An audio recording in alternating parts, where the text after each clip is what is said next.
Maybe we'll have a special snack time. We'll bring back snack time just for the prosciutto and melon. All right. And I decided I was going to sort of lock in on something that had some tomato sauce because I wanted to taste what their pasta might taste like, but I didn't want to order a bowl of pasta. I knew I was having a burger. Yeah. So what do we get, Matthew? Well, I said anything but the fish. Anything but no seafood. Shrimp, no seafood, not a shellfish type of man. No. So what did we get? We got eggplant. We got grilled eggplant with the 3 cheese mix, tomato sauce, all sort of baked together, and I was excited for it. It looked beautiful when they presented it to us. There was some nice fresh Parmesan grated all over it, some black pepper. It looked like a little flat lasagna. Yeah, kind of. It was good. I enjoyed it, but the eggplant part of it, didn't love. No? But having half of it with you as a before meal thing, it's pretty good. It was filling though. That shouldn't be a snack. That should be a meal. Yeah, there was so much cheese on it that it was kind of filling in the end. Yeah. I mean, we also had a bunch of bread too. We had, at least a half a baguette, if not more. Yeah. That's so true. I wonder what do they do with, because we didn't finish our baguette. You think they're throwing away half and third baguettes all day? Probably, but normally they take it home, and I guess you think they're taking it home? You think they're like making croutons out of it or something? Oh, probably. I don't think they're taking it home, but they might be making croutons. But normally we take it home. Normally they would have cut it, and then we would have just taken the rest of the bag home. This is the first time I didn't see it happen. Oh, okay. He cleared the table with it. Okay. But I like the appetizers better than, the last time I went, I ordered the calamari, fried calamari. And I was very excited because the only calamari I've had, it turns out, is really bad calamari. Okay. Please explain. I expected little fried onion ring bits.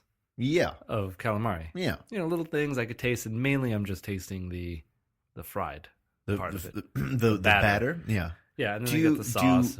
Do you like them a little rubbery, or do you really just like the batter?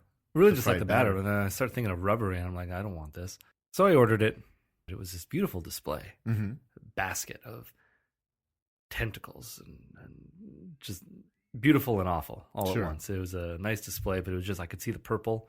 I could see the little suction cups. Yeah. The fried bits were not as fried to mask what it really was. Got it. And it wasn't fully battered. It was fried, though. Yeah, and they were big chunks, big old pieces, not just little bits like I was used to. Yeah. And I tried one piece, and it was terrible to someone who hates fish. Okay. And seafood of any sort. And so I just kind of put it off to the side and figured, okay, well, we're going to pay for it. We're going to take it home as if we're just going to take it home and eat it later. But the waitress came up right away and she's like, oh, is something wrong with the calamari? Be like, no, everything's good. It's really good. It's just probably not what I thought it was going to be. But still good. I'll pay for it and everything's fine. And she's like, I'm going to go get the manager. And I was like, no, you don't have to go bother the manager. And she went and bothered the manager. He came out and he's like, hello, sir. I hear there's a problem with the calamari. And again, I started getting real nervous. I was like, maybe I'm not dressed as nice as all these other people around me. I'm a stranger in a strange land. I thought that I knew. I thought that this place was my home. And now you used to feel at home in Point Claire. Yeah, and now all of a sudden I'm feeling like, this guy comes in, he orders something, he doesn't even know what it is. Now he's trying to send it back. He doesn't want to pay for it. And I was like, first thing, I'm paying for this. Because this is a beautiful display. It's not what I thought it was going to be. And he leveled with me. He got down and he was like, you know what? I don't like this either. It's not the kind I like. I don't like this kind of calamari. I like the little fried bits, the cheaper stuff. And I was like, yeah, exactly. That's what I thought this was going to be. And so he's like, don't worry about it. And he takes it away. Go ahead. You look like you have something you want to say. Now I'm wondering, Matthew, I wonder how much you're changing of the story right now. What do you mean? Okay, so did the manager say, yeah, I like the cheap fried bits? Oh, no. He didn't say that. He was a little more classy. Once again, he's dressed the part. For a strip mall, this is a pretty nice joint. Yeah. The manager of the establishment isn't coming in and being like, I like the cheap fried bits. We don't have them here. No, but he was just like, it's too fishy for me, these ones. And I was like, yeah, that's kind of what I thought. And then he said, don't worry about it, sir. And then he took it away, and we didn't get charged for it at the end. I love the idea that the manager went back and took it, and he started eating in the back. I'm like, fine, better for me. It was like I didn't get the impression. This is what I love about this place. Yeah. Sebastien I didn't get the impression that he went into the back and riffed on me and like told all the other waiters and staff that like, this guy doesn't know what he's doing. He's just ordering calamari. Doesn't even know what it is. Probably thought it was like popcorn chicken or something. Yeah. No negativity. Okay. I didn't feel attacked. That's nice. That story ended very nicely. Yeah, because the big part of it was me feeling like I did not belong there at all, and I got worried. I was like started perspiring. That's funny you say that, because today while we were sitting there eating my meal, I said, I feel at home. You did. Yeah. You did, yeah. I was looking around, seeing all these Italians everywhere. It was one of the staff members' birthdays. They come and bring him a cake, sing happy birthday, he blows out the candles, they take the cake away. That's how you do it, because you can't cake it. You can't cut the cake in front of the birthday boy. What are we, savages? No, we take it away. We come out with presented slices on plates. Yeah, I guess you do, but I always cut the cake. Of course. You cut the cake, I guess I'm a savage. You're a brute. Savage Czechoslovakia. That's it. No, you're a man of no land.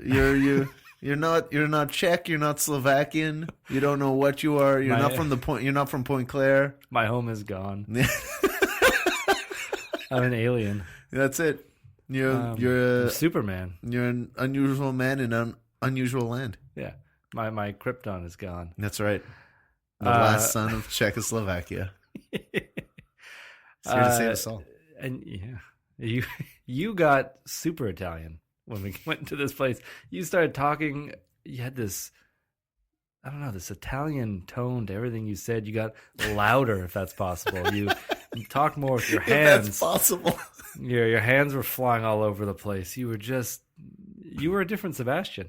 It's strange when exposed to high amounts of Italian, I absorb it and send it back. So I have like how Superman is powered by the sun. Yeah. I am powered by Italian, and I become my true Italian self when there's a lot of Italian stuff around. And so I started, I guess I did start talking with my hands. I probably did get a little bit louder. I started pronouncing things a little differently. I mean, part of it was I was talking to you about this panettone I got. Wow. This panettone is like it's an Italian Christmas cake, kind of like a fruit cake, but not at all. Yeah. I mean, it's roll. It's like a fruit cake, but it tastes nothing like a fruit cake. Does that make sense to you? It sounds indescribable. It's kind of this sort of dryish, bready, but sweet cake that sometimes has raisins or chocolate or like a rum chocolate icing type of thing inside. And people like this cake? It's a Christmas thing. Yeah. It's really good with a cup of coffee or something. All right. You have a nice big slice with a cup of coffee, kind of pick at it. So I was talking about this panettone that for Christmas, I wanted to bring a panettone to my parents' place. And on Christmas Eve, I was headed down with my brother and his wife. And I said, hey, before we go down, I just want to go pick up a panettone somewhere. And he said, no, don't do it. My wife already picked up a panettone. Do you want to just buy that panettone? And he was like, oh, we also got this and that and this and that. You want to just pay for one of those things and it'll be the thing you brought? Okay, I'll pay for the panettone. How much is the panettone? $50. I'll pay for the panettone. And $50, it's expensive for a panettone. So I figure I'll bring the panettone and, we go over to my parents' place. So it's a big feast. We're eating all kinds of little Italian delights. There's always fish on the Christmas Eve. No pasta, actually. Very strange. So we had no pasta. But we had turkey. We had some meat pie. We had all kinds of things. This is amazing. And by the end of the meal, we realized there was no space for the panettone. Anyway. Oh, I forgot to mention, as we were going there, I'm looking at the box of the panettone. I'm saying, well, where did this panettone come from? What is this, a German panettone? It was a beautiful box. It's like blue and gold box. But it's this beautiful box, and it's a German name on it. And she goes, yeah, it's this great German bakery.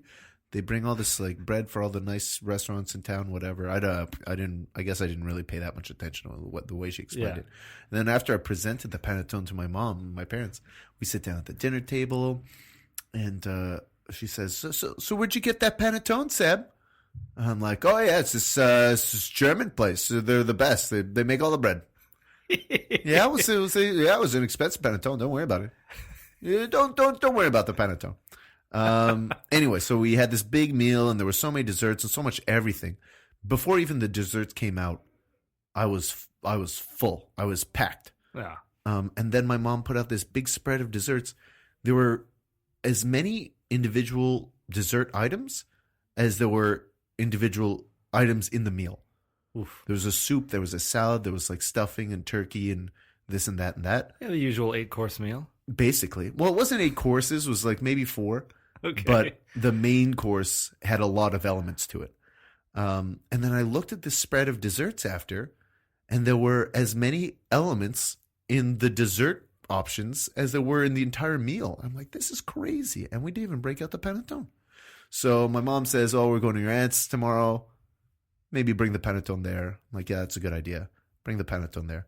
Long story short, at the end of Christmas Day dinner, yeah, I'm sort of standing and looking around the room, looking down the table to where the coffees were served and stuff, going, I don't see that box. I don't see any panettone crumbs. Never got to try that panettone. not even any crumbs. Nothing. Probably never broke it out. It's $50. I don't know. It's $50 panettone. Never got to taste it. Got to present it twice, so I sort of got the credit for it. And then I realized a couple days later, I never even paid for it. So, not all is lost, I guess. I would have really liked to taste this expensive German panettone. Yeah. But it sounds like you came out on top. I mean, except for the not being able to try that dusty old piece of bread. I need to make you try a panettone, that dusty old piece of bread. I don't know if you'd love it. You'd probably be fine with it. You probably wouldn't call it a dusty old piece of bread. I probably wouldn't spend $50 on it. Well, yeah, no, probably not. But I like how you immediately regifted it to the next host. Yeah. Because it's like, no one touched it. I'm gonna use it again. Yeah. And so you took it. But then your aunt? Yeah. Yeah. My godmother, actually. But yeah, both. Now your godmother has a $50 panettone, and she's no doubt, she probably saw it, and she was like, oh, I got a Christmas thing tomorrow. My sister's tomorrow, yeah. Yeah, my sister likes panettone. So that panettone just makes the rounds. Goes like to fruitcake. I guess. 'Cause, yeah, it's nice to bring something. Yeah. But you bring stuff, especially dessert. Mm-hmm. That's the kind of thing that you can bring. I've been bringing around the same fruitcake for the last 15 years. That's what I'm saying. Panettone is much like, it serves the same role as a fruitcake. Yeah. But like a fruitcake, nobody cares if it goes missing. So like at the end of the night, no one's cutting into the fruitcake. That's true. They remember I was like, yeah, Matthew brought a fruitcake. And then it goes in the cupboard, and a few months later you go, what are we going to do with this fruitcake? Now it goes missing, because at the end of the party I take it home with me. And no one's ever thinking, it's like, what happened to that fruitcake? Yeah. They're just like, fruitcake doesn't even register in their mind. There's no space in the human mind for fruitcake. Mm-hmm. There's no space in the human mind for fruitcake. It doesn't fit in anywhere. So Okay. you can just keep regifting fruitcake until it just evaporates. So Matthew, Yes. we finally got around to ordering our burgers. Yes. You want to describe what was on this burger when we looked at the menu? I guess we got a lunch special, actually. We got it was a super salad, your burger and fries, and then a little dessert that I wasn't even expecting. Do you want to describe the burger itself? It sounded really good. Mm-hmm. Short of the mushrooms that they said would be on it, Mm-hmm. there was a cheddar cheese. Was it a Swiss cheese as well? Mm-hmm. Steak sauce. Yes, I forgot about that steak sauce. There's a lot of onions. Sure, yeah. Anyway, there's a lot. It sounded really good. Mm-hmm. I think that's about everything, right? It came with seasoned French fries. Yeah. But when we got it, kind of unimpressed. Yeah. But that's not saying that it's a bad place. I'm unimpressed with the burger at a pasta Emporium. Oh, you had a nice Caesar salad. I did. I had this nice minestrone soup. I got a glass of wine. We had this roasted eggplant dish that was delicious. We had nice bread, warm bread that was cut for us. Bread, dip it in the oil and balsamic. It was fantastic. It was all feeling right. And then we got burgers. And the burgers, I don't know what they could have done to make it look